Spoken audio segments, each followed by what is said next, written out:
and that's why you're not hearing it. Oh, great. Now we get to hear the tech error. Not yet. Can you hear me at all? Yeah, that one we can now. Whatever you Okay. just did. All right. Okay. So the mic doesn't work. Hello, everybody. I'm happy to be here and start helping families. And I am Carrie Buzzard from Vermont and moved to Missouri for a healthier, better life. Yeah, you know, better. And that's what I did. Last 10 years, I've been working on getting healthy. I'm here. Last year, I've been working on licensing, uh, exams, all that fun stuff. I want to help people uh, and that would be subject matter expert and knowing how to go forward with their investments. Because like I was just hearing Scott earlier, it's great with the IULs and how the 401ks, there's a lot of importance that they don't even know about that 55 years of bad structure. And I'm just here to, absorb all the knowledge and Yeah, help great. everybody I can. Great. Love it. And we're very, very happy and very glad to have you on. Um, all right. So I want to just make sure we are checking in. All right, we have let's see who we got here. I just saw David. Where did David go? I just saw him. And then all of a sudden he just squeaked out. Okay. So I think because he was on with Larry, I'm not sure where he's taking him. Okay. Anyone else? How are the sales going? How are the IUL? Infinite Bank. I know Teresa is not on, but Misha, maybe you could speak for her and for yourself. Like how is it going for you guys in the world of AMM? Oop, Misha, let's see here. He's hitting unmute. He's going to hit unmute. I don't know if he can hear me. Can Misha hear me? Misha might not be able to hear me. Misha, ignore me if you can hear me. Okay, looks like he doesn't have that. Let's see who else we want to ask right now. I've got three conversations going with videos sent out, so we'll be setting up some meetings this week and Nice, moving forward. nice, nice. Glad to hear that. Out, nice job. Who else? Is it really that dead out there? I have a couple. I just spoke to a potential client just now, so I sent him your video and the intake form. Very nice. All right, well done. Okay. So Michelle's brand new, kids. Who else do we have that's been here for a while that has anything going on? Anybody but Sherry. She's I going to have. say something. What's that, Sherry? I said anybody but Sherry. She's going to say something. Um, I I have have. one that I'm. Oh, Oh, you go ahead, go. Sherry. No, it's okay. Go ahead, Sherry. Go ahead. Nope, Sherry's muted. So go ahead, Helen, and then we'll get to Sherry next. Look, and I had just muted. So I have one that I'm working on. I received the intake, and I have put it into the software, and I'm just waiting for our second meeting that will be coming up so I can present the depth action plan to them. I also have one other one that should be coming in. She called and asked me some questions about filling out her form. So I'm going to be meeting with her to get her form completed. And I also received paperwork to do a 60-40 split on 401k for 27,000. Hey now, there you go. Well done. So Helen actually is doing a very good job with her SME certification because now she's got I mean, I don't want to say a huge downline, but she's probably got about 10, 12 agents contracted under her right now. And, she's just kind of doing the thing that we've designed this to do, which is if you're going to help your people get them up there, it is not just the override you're getting, but you're getting 60%. So it's actually a very, very good thing. So nice job, Helen. Job, I Helen. think Thank what I want to do is make sure that this is a time of learning, absolutely. But folks, we've got to have our gas pedal on the gas or foot on the gas, and that pedal's got to be to the floor. We still need to, we can learn all we want. If it doesn't translate into helping people and showing them how to utilize life insurance, we're not doing our jobs. And so I want us to be educated. I absolutely do. But I also want to make sure that we get activity up here. What am I hearing? That was a very loud ding. Huh. So that we got activity up here, and we also have sales coming in. Very, very, very important. Okay. So I will be making sure that we understand like there's a point where education kind of stops. Like, okay, now we gotta go out there and practice it. We got to stop watching videos on how to swing the golf club. We got to get out there and swing the golf club. So anyway, just throwing that out. Darren, did we ever decide, are we golfing while I come to see you next week? Well, of course we are. Okay. Well, Michelle's a mean ex-LPGA player. No, I'm gonna drive the golf cart. I'm taking a That's what my break. wife does. My wife does that. She drives the golf cart. Yeah, you go ahead and play in golf. I'll drive the golf cart. Okay. So let's get into today. Now, if you guys remember last week, we went through the IUL, we went through setting it up within National Life Group, and we went through kind of all of those particulars and specifics to show us how we move different things. Did anyone have any questions about that? Does anyone have any questions about what we went over as they had rewatched the video or as you just kind of woke up in the middle of the night, and oh geez, I got to ask them about this. Was there anything you guys wanted to know about that before we get back into now the illustration?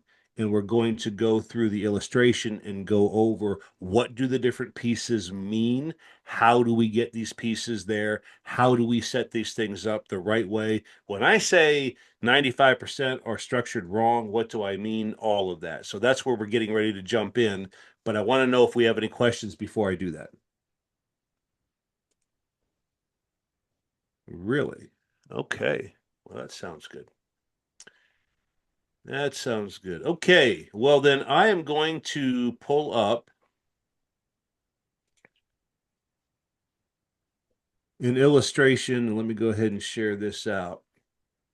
We're going to show an illustration with National Life Group, and you guys tell me when you can see that. I'm actually going to move this up here. I'm going to hide this.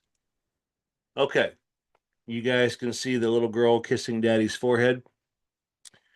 Now, this is where we're going to go. Now, remember what we did, a couple things across the top here I want to show you guys. Oh, you're not going to let me do that, are you?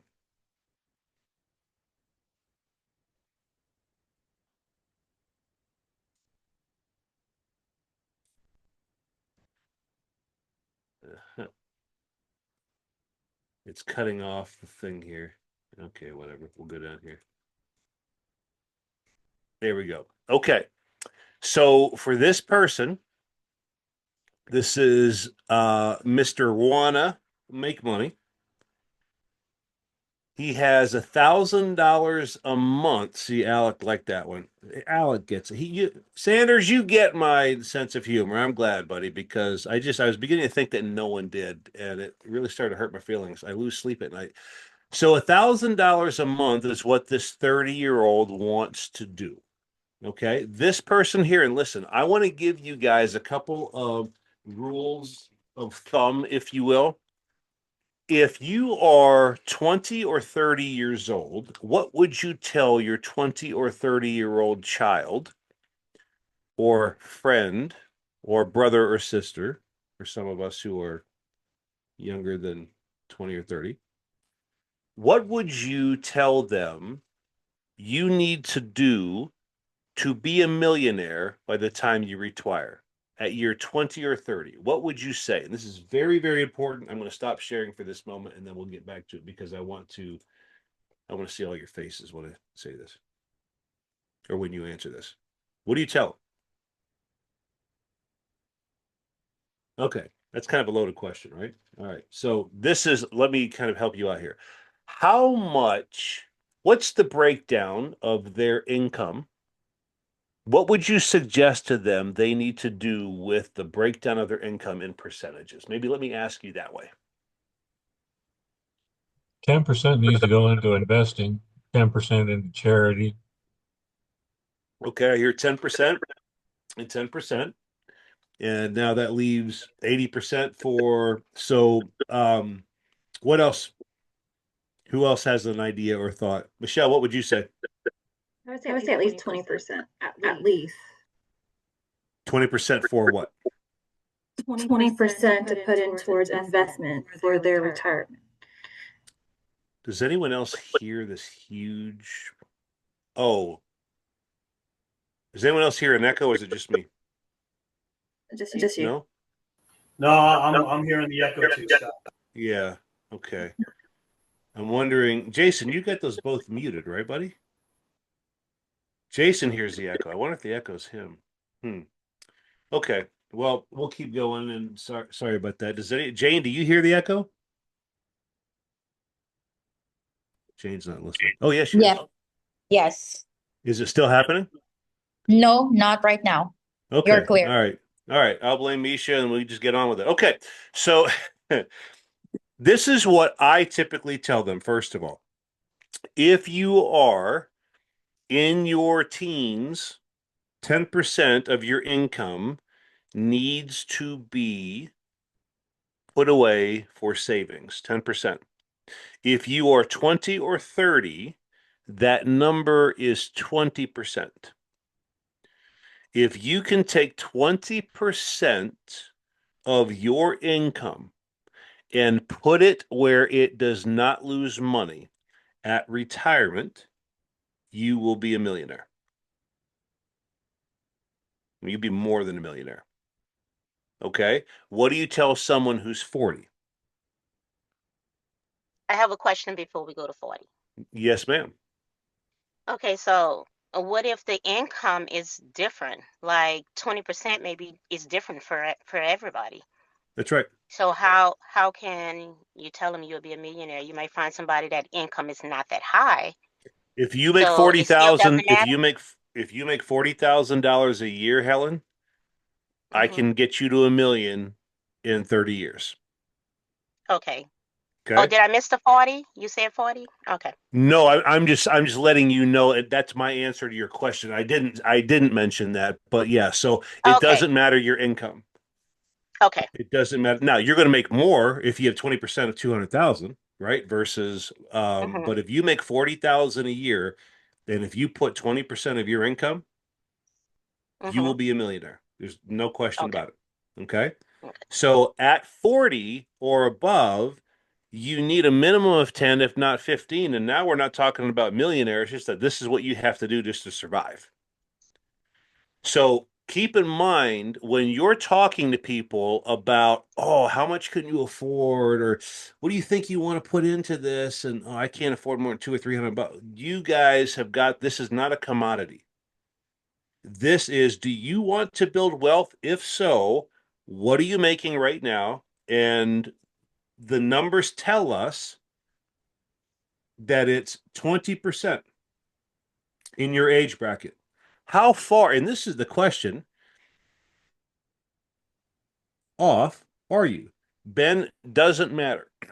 Gross or net does not matter because if it is gross, it is going to have to go into a qualified tax deferred account, right? And then you will have taxes afterwards. Versus if it's net, you would have already paid taxes on, put it in, you wouldn't pay taxes again, whether it's an IUL or Roth. So the point is, it does not matter. 20% is 20% regardless if it's net or gross. I don't know if you guys saw his question there. In fact, I should probably pull up the chat just in case there's other questions there. Um, okay. All right. So Jason's saying Michelle was the problem with the echo. Okay, that's fair. That's fair, Jason. I think we're okay. All right. So 20%. The conversation you have with someone. Helen, we are talking about, do you want to be wealthy when you retire or not? If you do, I'm telling you right now, we need to change your perspective about how much you have for retirement. Does that make sense? We're not squabbling about what can you afford and any of this other stuff. This is if we want to help people build wealth, they need to understand it is a purposeful thing they have to do. It is a decision that they have to make and stay loyal to it. Okay? So that's where that is. So, based on that, the answer is if we're talking to a 20s and 30-year-olds about investment, all of that other stuff, what do we is that my thing? Did someone else just hear Tinkerbell ding? Oh my Lord, that's got to be my phone. My ear, something's ringing on me. Okay. Sorry about that. Squirrel. There it goes. Okay. So you need to have the conversation with them about building wealth, not, oh, for a $250 contribution. Does that make sense? Okay. All right. So we're going to go into $1,000, and I can tell you this. This is my point. If you are a person who is 20 or 30 years old making $100,000, this illustration right here, what in the world, is not out of the realm. $1,000. Now, by show of hands, how many of us have ever sold $1,000 or above IUL policy? Doesn't happen often, but we have to change the expectation and the perspective. I'm not sure the last one I've done that's been under 1,000. Okay. It all helps when you change the perspective. So here's the death benefit, 1.2 million. It is increasing. Why did I put increasing in there? Because they're still contributing. They're still contributing, and therefore we do not want to lose the cash. Okay. So we're going to go, by the way, everyone, if you're using Adobe Reader on the right-hand side, you have this little thingy right here that gives you your bookmarks. You want to go down to your second ledger report. The first one is your guaranteed. The second one here shows what you're seeing now. And I have to move this so I can shut this off. Okay. All right. Who wants to take us through this? Who do we have? Who do we have? All right, Alec. Thanks for volunteering, buddy. Take us through the ledger up top of what this is. Okay, so the face death benefit option increasing, so they're going to pay $1,000 a month premium. You see that first column there, there's 12,000 a year contribution. Mhm. Accumulated. I'm not really sure about the weighted interest.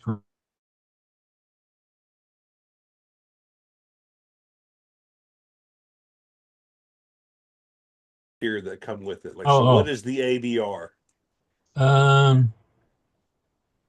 ABR, something benefit rider, ABR.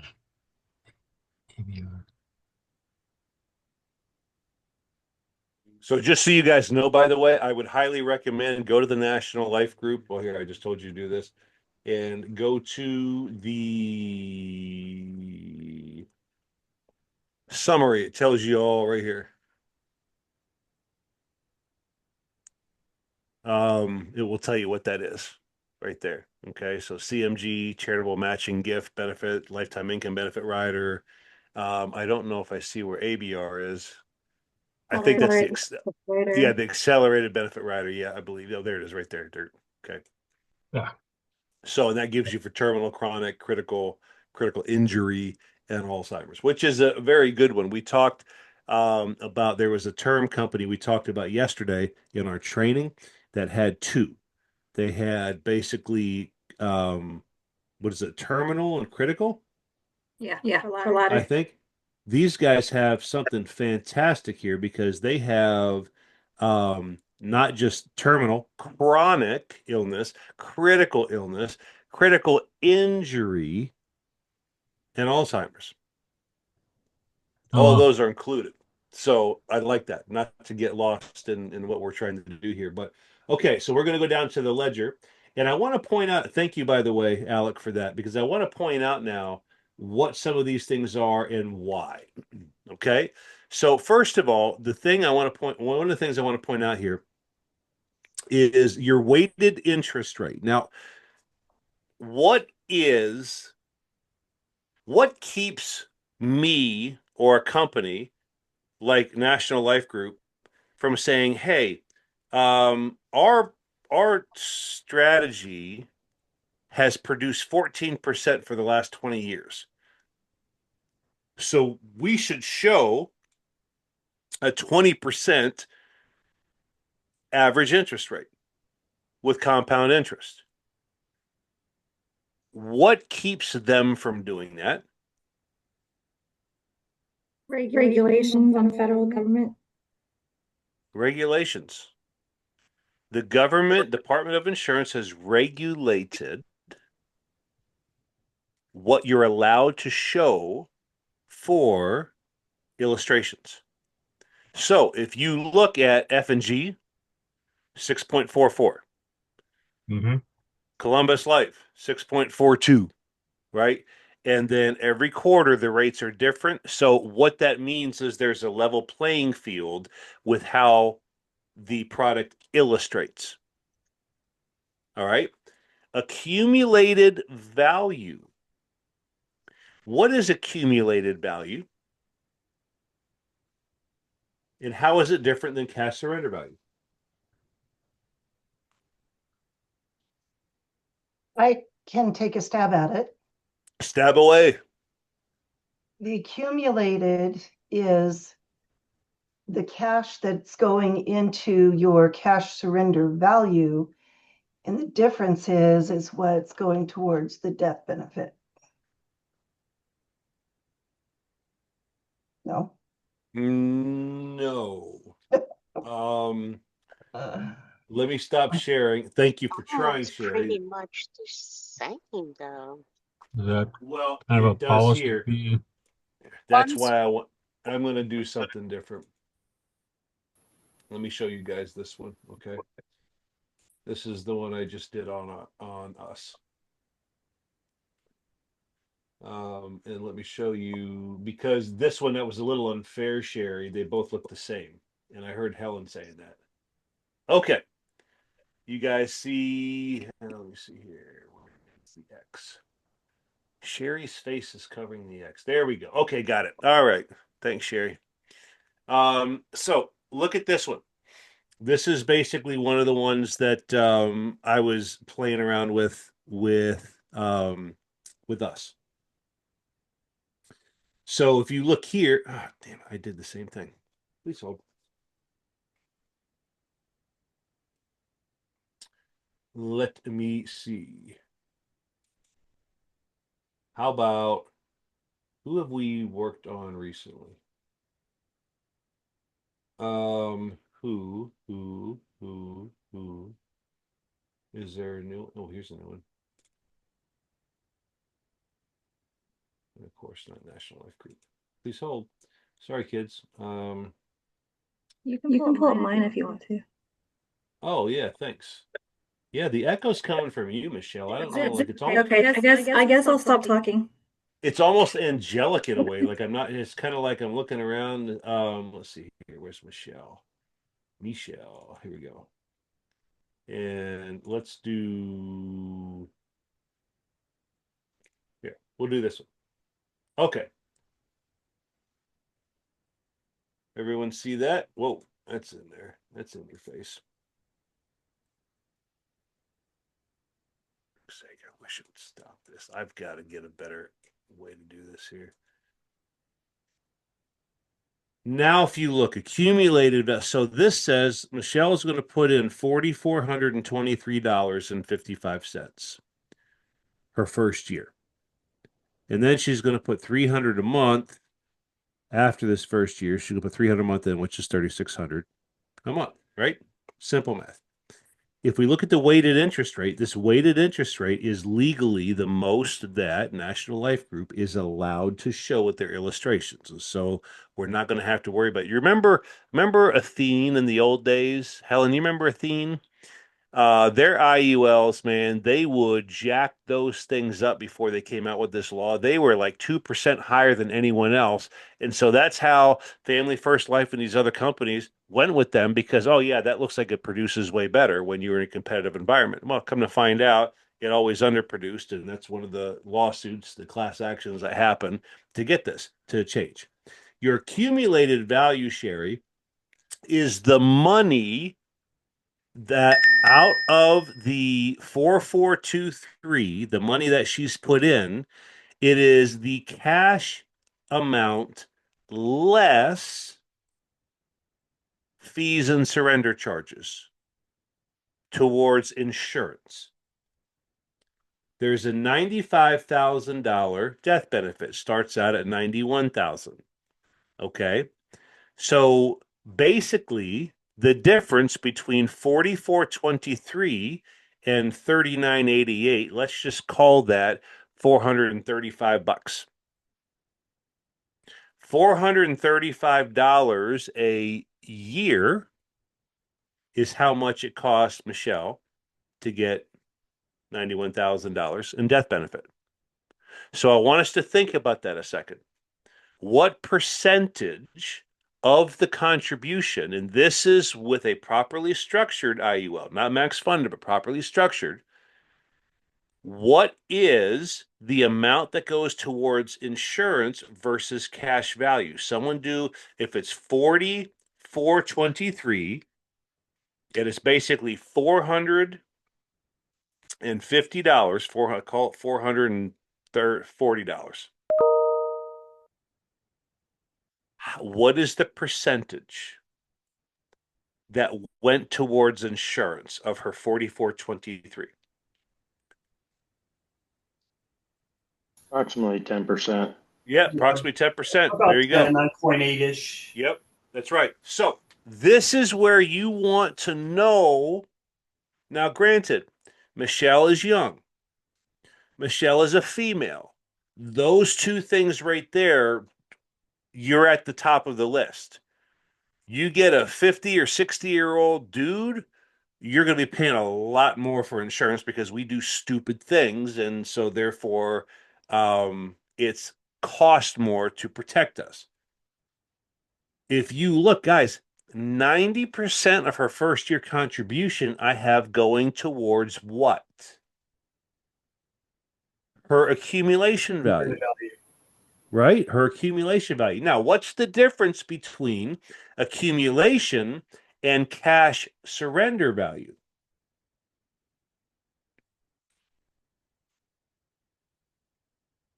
Aha. Does the It's got to be the fees. It's got to be Scott. fees.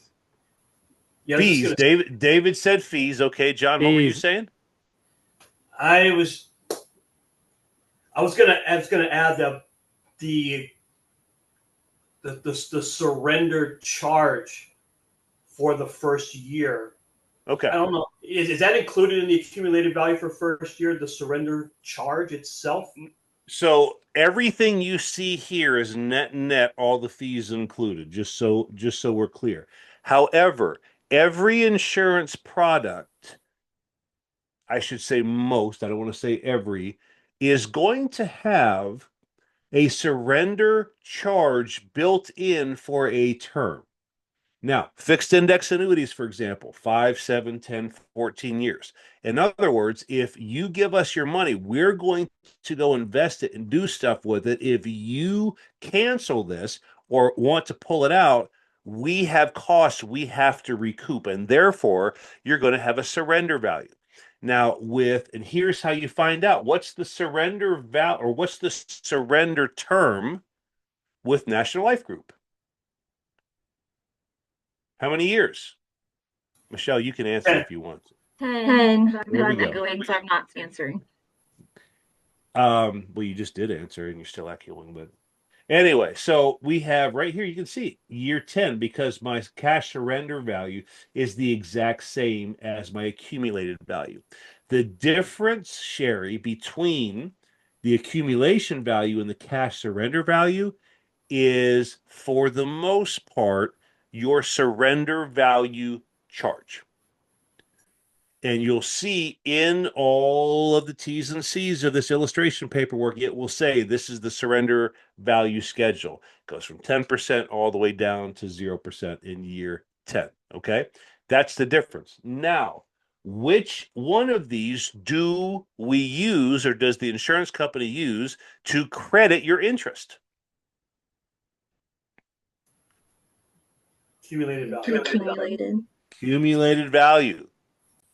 So regardless what the cash surrender value, all this means is that this is what you have access to, because if you were to pull all of this out, then this is what the surrender charge would be based on this. So the cash surrender value for Michelle would be 2318. So she's put in 4423 and she can take out 2318. Now, how many of us would ever do something like this? No, I see heads shaking no. Why would you never do anything like this? Because the purpose of an IUL policy, you have to invest money and time. So you need to be able to leave your money in there for at least 10 years, and you wouldn't withdraw, you would take a loan. So that way the money that you have accumulated will compound interest. Look at the Holy big brain crap. on Michelle.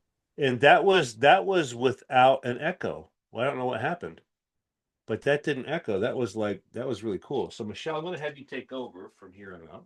So you're exactly right. We don't want, most people would say, well, wait a minute, I don't have access to cash. What if I need cash? Well, this isn't the vehicle for you to necessarily put in to leave for a year. This vehicle is a long-term strategy. When you are driving down the interstate, and say we're going from California to New York, what do you pass on the road more times than you do anything else? Tractor trailers. What do tractor trailers do? They haul things. What do they haul? Everything. They're designed for a reason, to go long term. Their gas mileage is horrible. That takes forever to drive them, but they can accomplish things that other things can't accomplish. We don't take our tractor trailer to Target to go grocery shopping, right? The vehicle is not intended for that. It is the same thing here. If you want access to cash, remember, what is the question I always ask everyone when it comes to our retirement or wealth management conversation? What question do I ask them?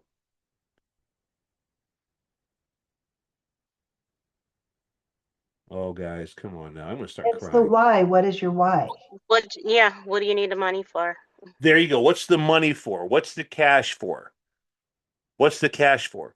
Because if someone said, well, I want to be able to access it right away, but still earn money on every dollar, okay, then we might need to take a little bit of a different rider than what Michelle has here. For example, and I'm so glad you asked. See this one? What's different about this one? It's got the balance sheet rider. There we go. It's got what they call the balance sheet benefit rider. What is that? The balance sheet benefit rider gets rid of the cash surrender schedule. So that's why when Helen earlier said, well, it looks like it's about the same, there's really no benefit here, there's no difference. And I asked Sherry, hey, what's the difference? And she's like, well, because it didn't look the same, right? This one was because this, if someone needs the money right away, Helen, guess what I'm going to do?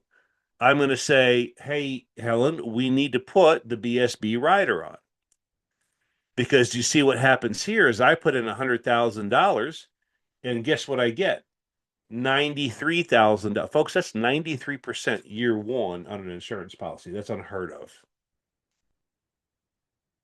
But you don't want to do this if they're not going to sit and let it grow. We do this like I did for my folks in Washington who are putting 300,000 a year in when they flip houses. And then the next year they're going to go out and borrow from themselves to go buy another house. And they're going to self-fund their business. This is where you would use this. Okay, so I wanted to show you this because it's very, very critical that we understand the difference. All right, so I get my credit on what at every year, the end of the year, my point-to-point credit that I get with this IUL is based on my surrender value, death benefit, or the accumulated value.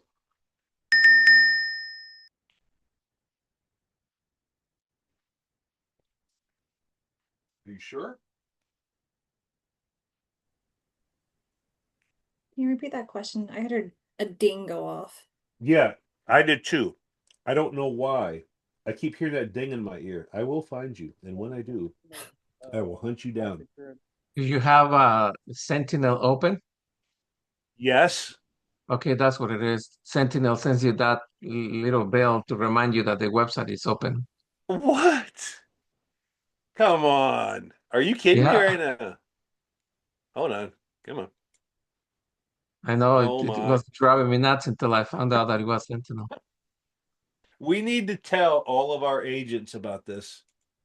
Because all right, what am I doing here? All right, PDF, there we go. Okay, can you guys see that now? You guys can see the PDF, right? Yeah. Yeah, sorry about that. Okay. So the credit that you get at the end of every year, Michelle, based on whatever strategy you have for NLG, normally it's the US Pay Center with no cap participation rate at 245%. What do they take that whatever it did for that year? How do they figure out how much money they credit your account?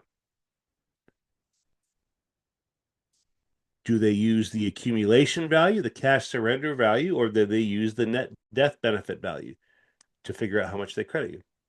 The accumulated value. They use the accumulated value. So, for example, what you're going to see here is the accumulated value is 6.45 times this is what gets added to this part. Okay? The accumulated value of 645 plus this is what gets added here, plus your accumulated value from the payment.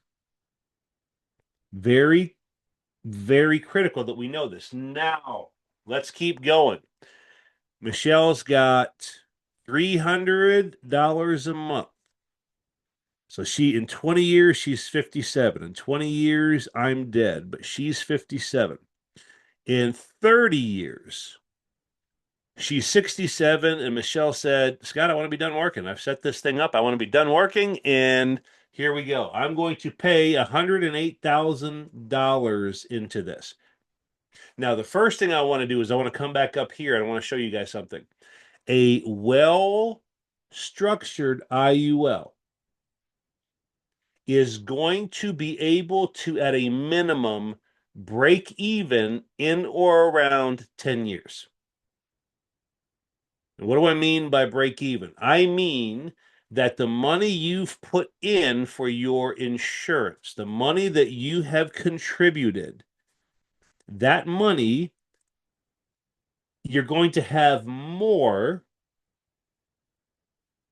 than you've put in by year 10. Now, in this case, Michelle has actually, I'm trying to think here, 36 to it's actually about year 8 that she covers her cost, because this is 7,200, that's 29,000. Actually, it's going to be right here, about year 7, Michelle. You guys understand that? So if I were to say, John, that Michelle's paid $36,823, what was her cost of insurance? How much did her insurance cost her? About $6,000. So think about this. According to this sheet, and this is the one thing you want to tell people, if what does an insurance policy normally cost, right? Helen, you've been doing this for a while. Misha, you've been doing this for a while. Insurance policy for $130,000, $100,000, whatever. What does it normally cost a 38-year-old? You know, what would you say? $50, $60? It just depends, but maybe something like let's just 50 for a round number. So that's $600 a year. Okay? $600 a year, 10 years, $6,000. That's what John said. Yeah, probably costs about $6,000. So if I paid $36,000 into it, how much should we take out for the cost of insurance on this? About 6,000. Or we should actually add it. If you look here, she's paid 36,000 to have 43,000 cash.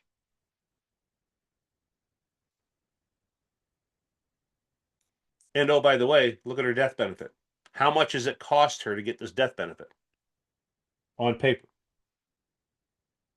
It's cost her nothing. She's made $5,000. So she's made $5,000 and has had 10 years of free life insurance.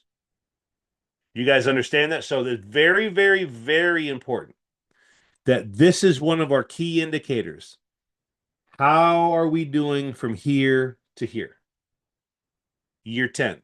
How much has she put in versus how much cash does she have? Okay. Now we go to when she is 67 and says, I'm done working. She's put in how much? $108,000. How much cash does she have? Almost 3 times the amount, $277,000.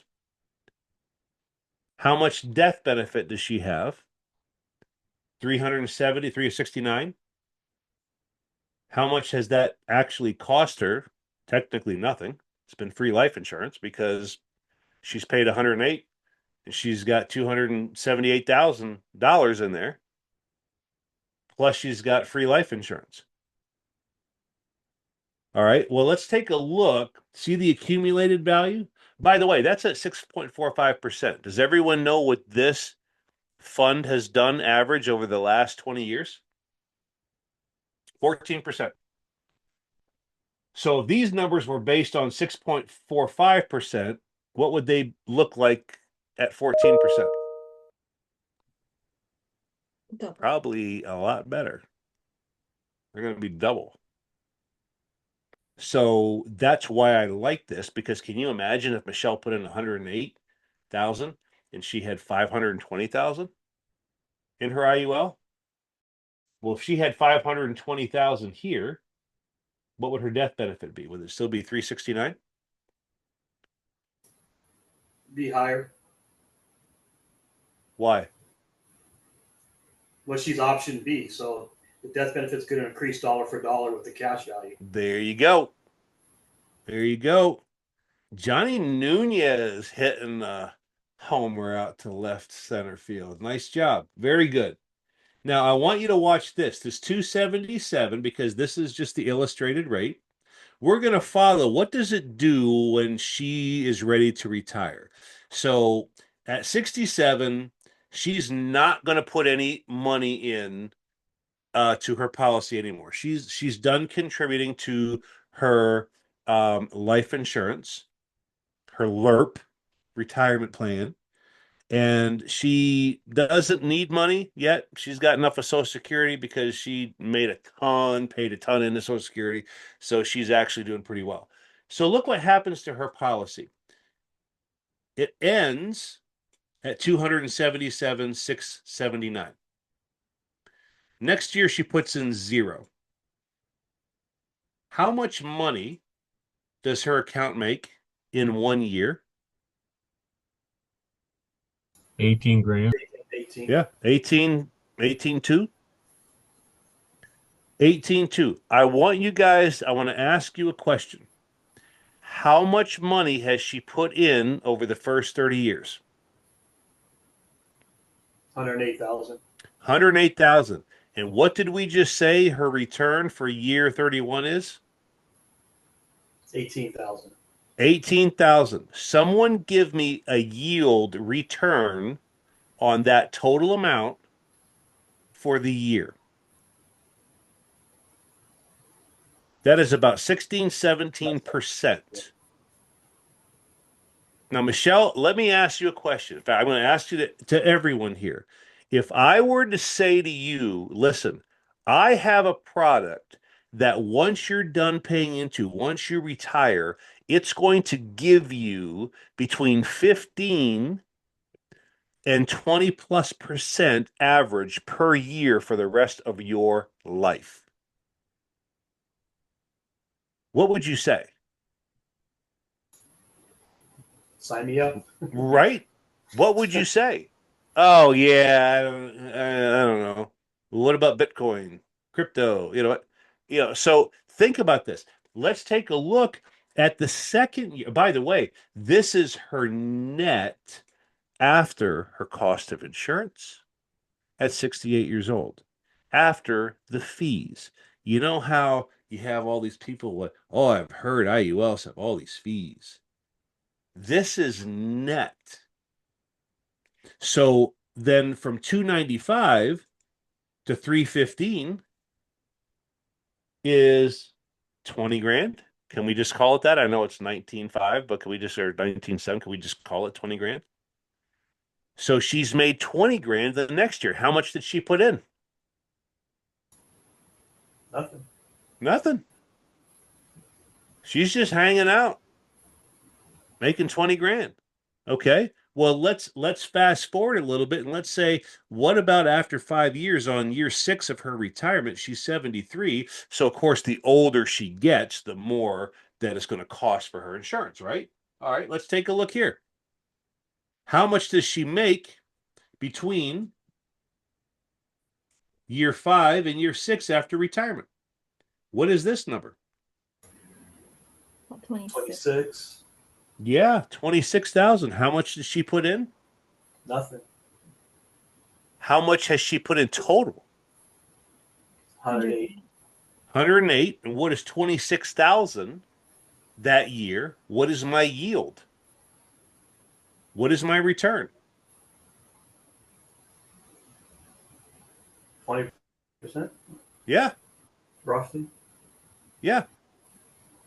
So Michelle, if I could guarantee you, or not, or as close to guarantee you as is possible, the money that you put in now, not only do you get free life insurance for the rest of your life, but it's going to yield you, depending on when in your retirement, 20 plus percent every year for what you put in before you retire. Are you in? Who would say no to that? Folks, who would say no to this? How about when you're 80? And this is where it just gets better. Well, life insurance, has anyone ever written a term policy on an 82-year-old? Can you do it? You might find a person out there, a carrier out there. How much does it cost to put a final expense policy on someone who's 70 years old that wants $10,000 A for a lot. cremation or burial? What does it cost?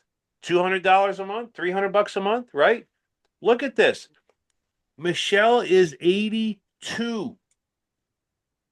And how much did she make from 81 to 82? What is the difference there, folks? About 46,000. Roughly. 40. Okay, listen. $46,000. How much did she put in? Nothing.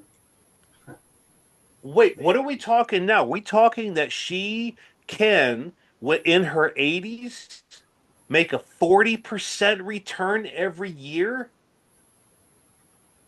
Guys, that's after her cost of insurance.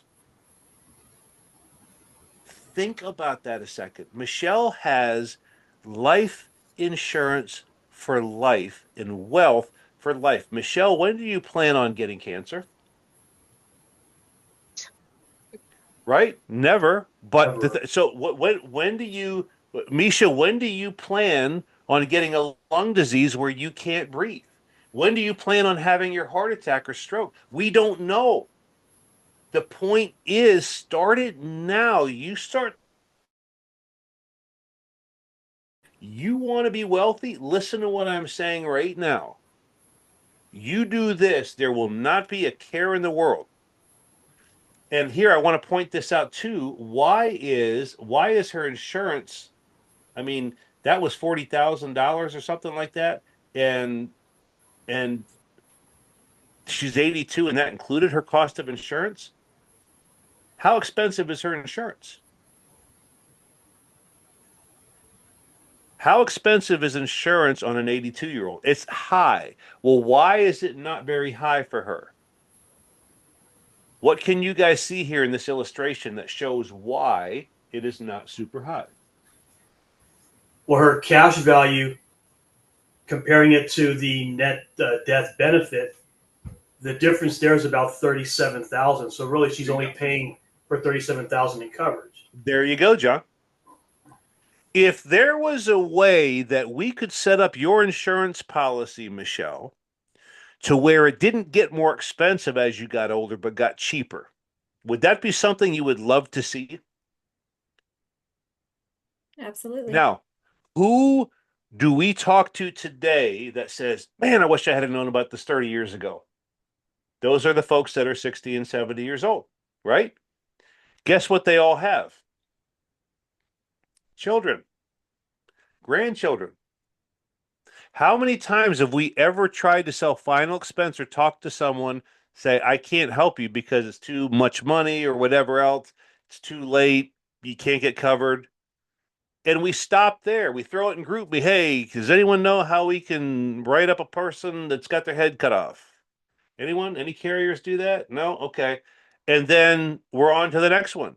Do we stop and think about, you know what? This might, Mr. Jones, this might be too late for you, but it's darn sure not too late for your children and your grandchildren. How do we do this for them? Think about that pivot. Think about it. So, anyway, not only, Michelle, am I able to give you, by the time you're in your early 80s, a 40% return every year and growing every year, health insurance, excuse me, life insurance for life, for life, and access to $733,000, access to whatever. Look, by the time in 50 years, that's $1 million. How much was she putting in, folks? Do you remember? Do you remember how much she's putting? 300 a month. 300 a month. 300 a month, which means that by my rule of 20%, 300 is what? 1,500 a month is what she would be making to put in 300 at 20%. What is 1,500 a month times 12? 18,000. 18,000. Helen, you remember when you asked me about, well, wait a minute, what if they don't make a lot of money? This girl would make 18,000 a year, put in 20%, and granted, it would be 50 years, not 30, but that's my point, is $18,000, you can be a millionaire in 50 years. So if she were to do 20% of, let's say, 40,000, well, what's 20% of 40,000? $800, Yeah. right? What do you think this would look like at $800? Give me 30 years and we'll make you a millionaire. Quick question for you, Scott. Please. Have you done this same illustration uh, where you're actually showing an income stream just so we can see what kind of income that you would be making on that beginning Yeah. 66 or 68? Yeah. In fact, let me go over here and I'm going to show you the folks that we have out in Seattle or in Washington, the big one, and I'm going to show you what their income stream look like here. Where are you at, Mr. Steve? Steve Young. There he is. Okay.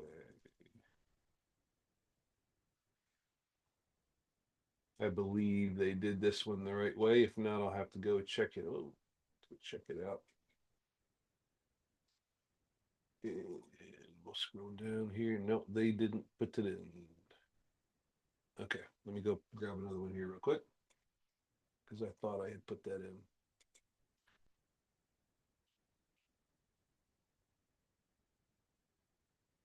Okay, let's see if this is it. There we go. You tell me what you think of this one. Okay, he's 42. This one was built on 400. I lowered it to 300 because they can still put 500 a year, which is something else I want to show you guys, which is really cool. So this is 400, and they're only doing it for 7 years, and that's it. 2.8 million. So he's only put in for 7 years, and then he's done. Now, take a look. I've got the balance sheet rider on this, right? So take a look. 2.8 million. How much does he have in here? About 2.4. So this is a little under, right? Because he has, and this is also at A level, which is what they wanted to see for a while, and then we wound up changing it up afterwards. So this is a little less, but the cash grew a little bit more. He's 41. He's got COPD, breathing problems, so he was approved at a little bit worse rate. Now watch this. He's put in 200, 2.8. That's it. 2.8. Now, this is not the one. This is the bad one. Hold on a second, John.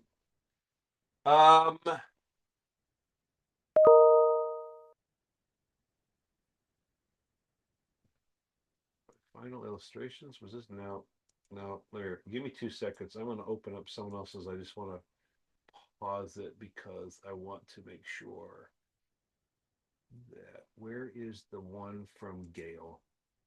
Because yes, the answer is yes, John, and I'll do that.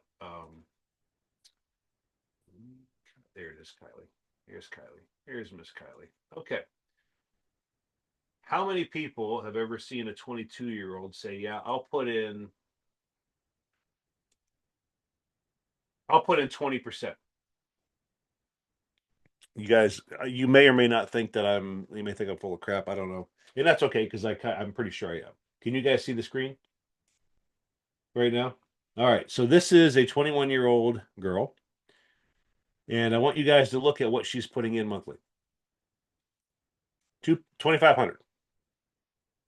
Now she wanted to put in 4,000, but we'll talk about this next week. A little trick we do here that we did with Michelle's daughter that will absolutely grow cash faster, but it's not great for the agent because you don't make a lot of money. Having said that, I want to show you this.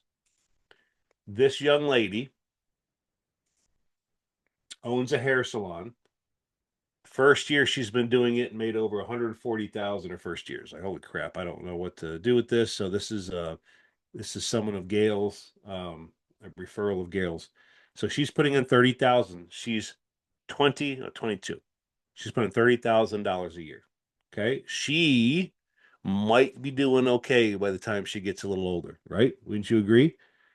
You guys realize that at Michelle's age right here, she'd have 700,000 cash and she'd have a $5 million death benefit. How would that change your life, Michelle? Just out of curiosity, think about that for a second, right? Like, how can you imagine if we could go back and do something very early, how this would just change our lives, right? But let's look here because this is what I'm doing, John. She's not going to retire at 68. She's going to retire at 60. She's going to stop paying in at 59. And I want you guys to see the numbers. 1.14 million that she would have put in.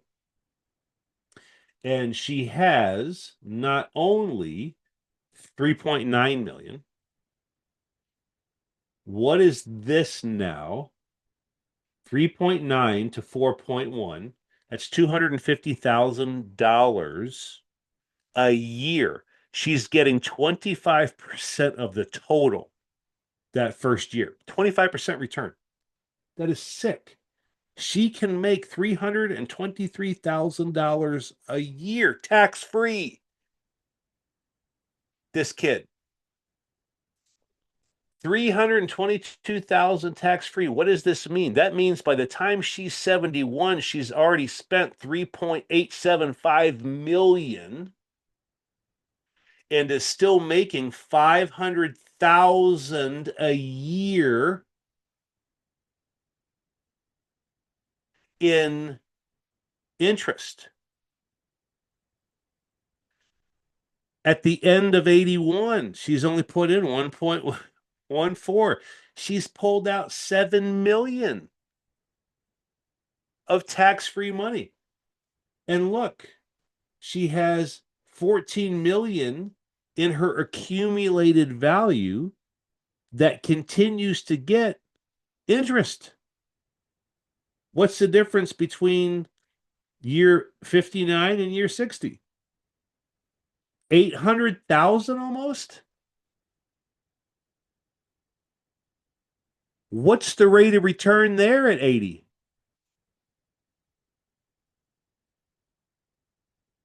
Almost 70%, right, Al? Like, guys, this is insane what we're talking about. The two things about compound interest: you need to have money, and then you need to have time.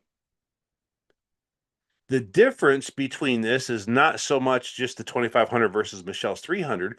It is Kylie is 22 and Michelle is 38. Even though we all look at Michelle and like, oh, she's a baby, that's still 18 years or 16 years, right? That she's giving up. That's what compound interest will do. So let's roll this out even longer. And I asked Kylie when she's going to die, and she said, I'll die at 92. So we just had this go to 91. I want you to take a look. 1.14 is her total contribution. Look at how much she was able to spend. 10 million tax-free dollars. Now, what happens here? Do you notice here? What happens in year 92? Well, she can't take out 322,000 because her cash surrender value is down to only 107, right? So what does she do? Well, you think if she had 10,336,000 to spend for the last 50 years, she might have a little in her checking account somewhere. She'll be okay with Social Security or whatever else. I think so. Well, let's say, for example, she's in a home that has a critical illness. Oh, oh yeah, you can still take 90% of this. You can still take 900,000 more. Or how about she just does nothing? She goes, I'm just going to take a year off from my spending spree. I'm just going to let this catch back up. Well, look what happens. It goes from 25 million to 26.40. Guys, that's $1.4 million that she just made in 1 year. $1.4 million. How much did she put in? 1.1. What are we talking? 125% return? At 92 and still full life insurance without a lapse coverage. How many of us right now are excited about what they just saw? Right? How can you not be? How can you not be? So my job now to all of us out there is how do we turn this into sales for you? How do we turn this into education for your clients, your prospects? How do we turn this into something tangible that you can now get paid on this and set them up for a future better than any other future? Those are the questions that I have for you.